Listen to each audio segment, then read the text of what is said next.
1973 সাল 27 নভেম্বর মধ্যরাত ঘটে গেছিল মেডিকেল লাইনে একটি মর্মান্তিক দুর্ঘটনা। অরুণা শানবাগ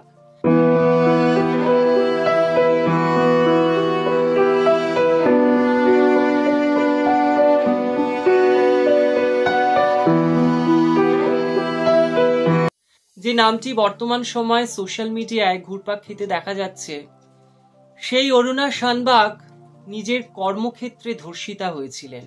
কিন্তু কি অদ্ভুত, ধর্ষক কিন্তু যথাযথ শাস্তি পাননি।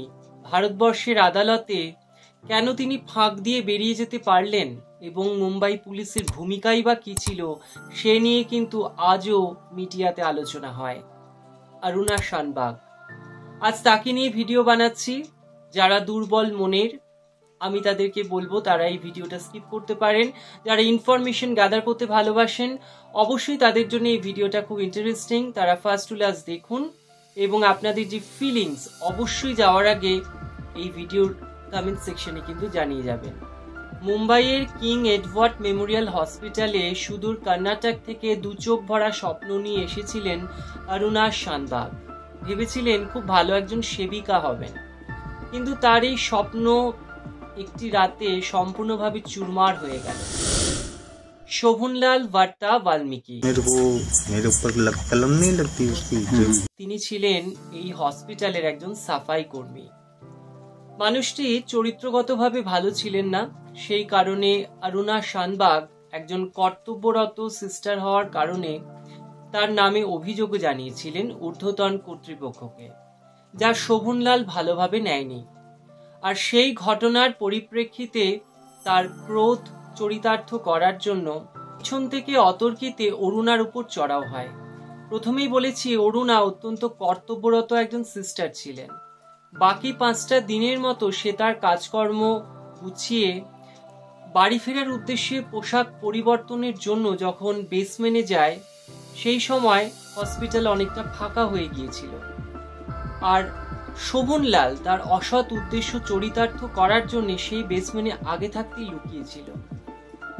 অরুণা অন্যান্য দিনের থেকে একটু দুর্বল বোধ করছিল, কারণ সেই দিন তার পিরিয়ডস হয়েছিল, তাই সে একটু দুর্বল ছিল।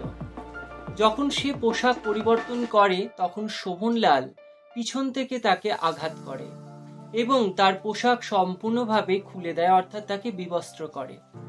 তাকে ধর্ষণ করার জন্য যখন সে এগিয়ে যায় তখন দেখে সে রজস্বলা।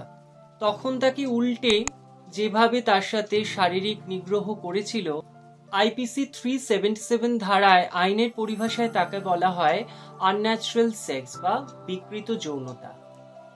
শোভনলাল সেদিন তার সাথে এই আচরণটি করার পর যখন চলে যায়, সে কিন্তু খালি হাতে যায়নি। অরুণার 500 টাকা এবং গলার সোনার চেন সে তার সঙ্গে করে নিয়ে যায়। এর পরের দিন খবর প্রকাশ্যে আসতে প্রথমটা মনে করা হয় যে অরুণা বোধহয় মারা গেছে, কিন্তু ডাক্তারি চিকিৎসায় সে যখন সাড়া দেয় তখন তাকে আইসিইউতে ভর্তি করা হয়। পাশাপাশি শুরু হয় তদন্ত। সেই তদন্তে উঠে আসে শোভনলালের নাম এবং শোভনলাল তাকে যে নির্যাতন করেছিল সে কথা সে স্বীকার করে নেয় এবং তার কাছ থেকে উদ্ধার হয় সেই সোনার চেন এবং 500 টাকা। এরপরে আসা যাক সেই ঘটনা, যে শোভনলালের কি কোনো শাস্তি হয়েছিল? হ্যাঁ, হয়েছিল, কিন্তু ধর্ষণের নয়, কারণ সেই সময় ধর্ষণের ডেফিনিশন কিছু আলাদা ছিল। নারী যৌনাঙ্গে যদি কোনো পুরুষ যৌনাঙ্গের প্রবেশ অর্থাৎ পেনিট্রেশন হয়, তবেই সেখানে ধর্ষণের মামলা রুজু হবে। আর প্রথমেই বলেছি যে অরুণা সেদিন পিরিয়ডস হওয়ার কারণে তাকে উল্টো করে তার সাথে যৌন সঙ্গম করে, তাই ধর্ষণের মামলা পুলিশ রুজু করেনি। চুরি আর প্রাণনাশের চেষ্টার কারণে কোর্ট তাকে 7 বছরের সাজা দেয় এবং 1980 খ্রিস্টাব্দে 7 বছরের সাজা জীবন কাটিয়ে এই শোভনলাল বাইরে বেরিয়ে আসে। খবর নিয়ে জানা যায় যে তিনি তার গ্রামের বাড়িতে ফিরে গিয়ে নতুন করে বিয়ে করে ঘর সংসার করে এবং কেউ তাকে প্রশ্ন করলে সে সম্পূর্ণ এই বিষয়টি এড়িয়ে যেতে থাকে। অরুণা এসেছিল দু চোখ ভরা স্বপ্ন নিয়ে একটা জীবন করবে বলে। তার 10 দিন পরে বিবাহ ছিল। এই ঘটনাটি ঘটার পরবর্তী সময় জানা যায় সেই জীবনটিও তার নষ্ট হয়ে যায়। কি অদ্ভুত ভাগ্যের পরিহাস! সে কোমায় চলে যায় সেই হসপিটালে, অর্থাৎ যে হসপিটালে তিনি কর্মরত ভাবে ছিলেন, সেই হসপিটালের একটি বেড তার ঠিকানা হয়।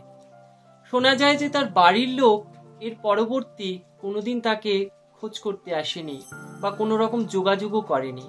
এটি আরেকটি মর্মান্তিক দিকও কিন্তু বটে।